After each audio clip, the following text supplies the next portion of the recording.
cette activité, comme vous le savez, c'est une représentation théâtrale sur l'aventure ambiguë et qui a été mise en scène par notre ami, notre grand frère, Mame Birame Diouf, avec maintenant des comédiens venant de certaines compagnies théâtrales privées.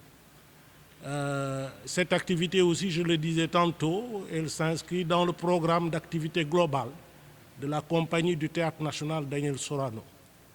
Parce que dans la saison artistique, nous faisons des représentations liées en tout cas aux troupes de la compagnie, c'est-à-dire l'ensemble lyrique traditionnel, le ballet national La Linguère, mais aussi surtout la troupe nationale dramatique.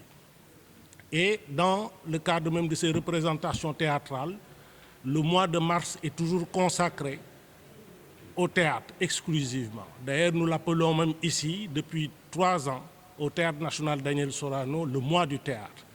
Pourquoi? La raison, elle est très simple, parce que le 27 mars est considéré comme journée mondiale du théâtre, donc par la communauté internationale, célébrée, autant pour moi-même, comme journée mondiale du théâtre par la communauté internationale.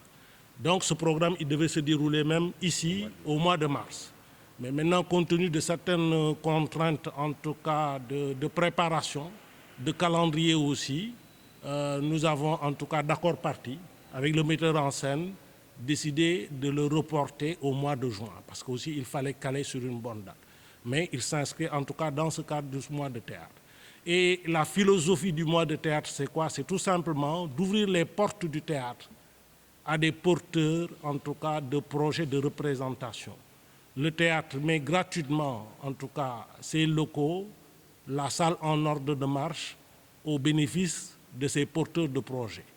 Alors, c'est eux-mêmes qui mettent en place le billetterie, c'est eux-mêmes aussi, nous participons avec eux aussi à la promotion par la médiatisation. C'est une manière, en tout cas notre manière à nous, compagnie du Théâtre national Daniel Sorano, de pouvoir aussi assurer la promotion du théâtre. C'est à l'issue de quelques-unes de nos tentatives que nous avons pensé à mettre en scène l'aventure ambiguë de Cheikh Hamidou Kane.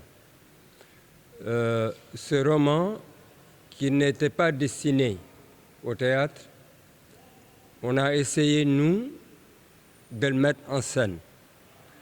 De le mettre en scène parce que les valeurs qui sont développées dans cette œuvre, la philosophie qui est développée, les valeurs d'éducation et les valeurs sociétales qui y sont développées, nous ont conduit à penser que cette œuvre méritait d'être vulgarisée sur la scène théâtrale.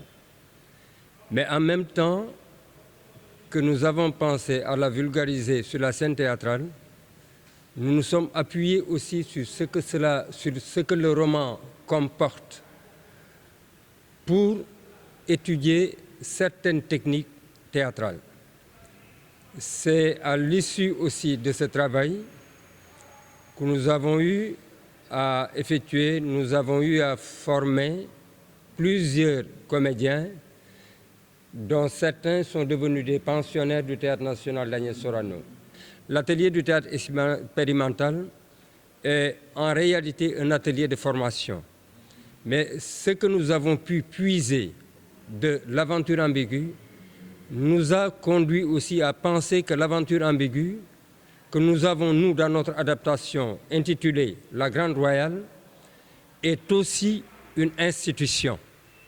Compte tenu de tout ce que cela continue d'apporter, compte tenu de tout ce que cette œuvre a apporté, moi, je considère aujourd'hui que cette œuvre est une institution.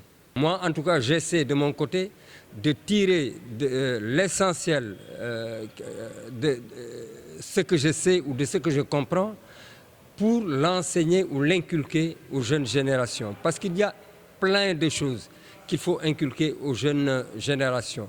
Et je crois que si on en fait notre livre de chevet, si on arrive à faire en sorte que l'aventure ambiguë soit davantage vulgarisée, que tout ce qu'il y a comme valeur à considérer, par exemple, le caractère, la personnalité de la Grande Royale, ou la personnalité de Thierno, ou la personnalité de Samba Diallo, je crois, pour ne citer que ces 3 personnage, je crois qu'il y a vraiment à boire et à manger dans l'aventure ambiguë.